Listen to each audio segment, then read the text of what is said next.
Göyçay rayonunda vəzifəli şəxslərin laqeydliyi, bəzi sakinlərin isə açıq-aşkar özbaşınalığa artıq dözülməz həddə çatıb. Biz vətəndaşlara qanunları xatırlatmaqdan yorulduq. Amma görünür ki, qanunu pozanlar və vəzifə borcunu icra etməyənlər hələ yorulmayıblar. Şikayət edən Göyçay rayonunun Şəhadət kənd sakini Əsədov Vüqar Tahiroğludur.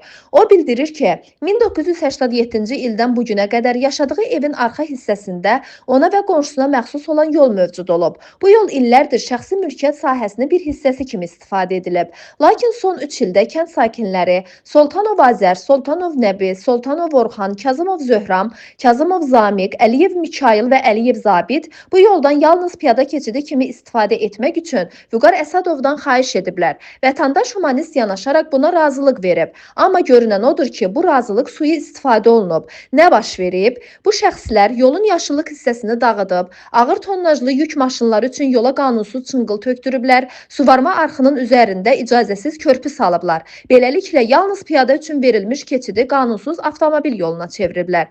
Halbuki həmin şəxslərin avtomobilləri üçün bir neçə alternativ yol mövcuddur. Bu isə artıq zərurət yox, açıq-aşkar özbaşınalıq və qanun pozuntusudur. Qanuni əsaslandırma. Azərbaycan Respublikası Konstitusiyasının 29-cu maddəsi mülkiyyət hüququnun toxunulmaz olduğunu açıq şəkildə təsbit edir. Mülki Məcəllənin 157.3-cü maddəsi sahibinin icazəsi olmadan şəxsi mülkiyyətdən istifadənin qadağan olunduğunu bildirir. Torpaq Məcəlləsinin 75-ci maddəsinə əsasən torpağa, yaşıllıq zolağına, arxlara zərər vurmaq, yol açmaq və torpaq örtüyünü dəyişdirmək qanunsuz müdaxilə hesab olunur. İnzibati Xətalar Məcəlləsinin 244, 247 və 510-cu maddələri mülkiyyətə zərər vurma, icazəsiz yol tikintisi və özbaşınalığa görə inzibati məsuliyyət müəyyən edir. Bütün bu maddələr pozulub. Qanun var, amma tətbiq olunmur. Vəzifəli şəxslər var, amma reaksiya vermir. Vətəndaş isə tək başına öz haqqını müdafiə etməyə məcbur qalır.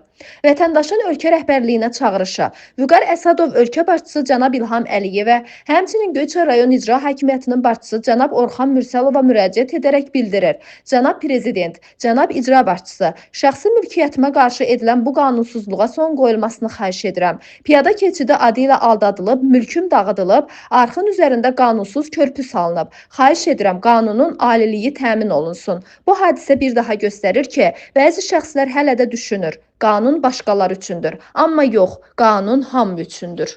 Mən Əsədov Vüqar Tahiroğlu, Göyçay rayonu Şəhadət kənd sakini. Yəni burada hal-hazırda gəlirlər. Bu iki qonşuya olan məxsus, bu mənim evimdir. 85-ci ildə mən burada yaşayan şəxsəm. Yəni o qonşu ilə mənə olan bu topikdir. Sonra bunlar məndən deyirlər, buradan yol istəyirik. Məsələn, belə ayaq yolu. Bələdiyyə gəldi və deyirlədi ki, qonşudur. Gəlsinlər, keçsinlər. Nəsə belə razılaşıb ki, gəlsin, yaxşı qonşum gəlsin, qapının arasında yer var, gəlsinlər, keçsinlər. Sonradan bunlar gəldilər, buranın yaşıllıq variantı var. Gəldilər, bura körpü qurdular. Gördüyünüz kimi bu yolun bir girişi var idi o başdan. Bu yol bu qonşu ilə mənə məxsusdur.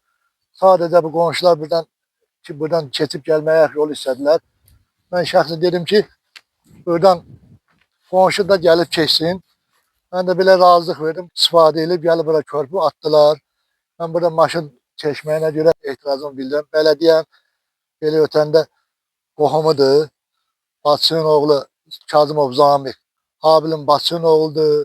Sonra Soltanov Azərdir, Nəbidir, Soltanovlar. Bunların özlərinin ana yolları var. Hamısının qapısının altında yol izləri var. Hər tərəfə yol var. Burası sadəcə gəlib bura. Bilmirəm ki, bunlar kimdən əlbir olub, bu qanunsuz işi görüblər. Üzüm tutub Göyçay rayon icra başçısı Mürsəlov Orxan müəllimə. Xahiş edirəm ki, bu qanunsuzluğa son verilsin və bu işdə əlbir olan şəxslər cəzalandırılsın.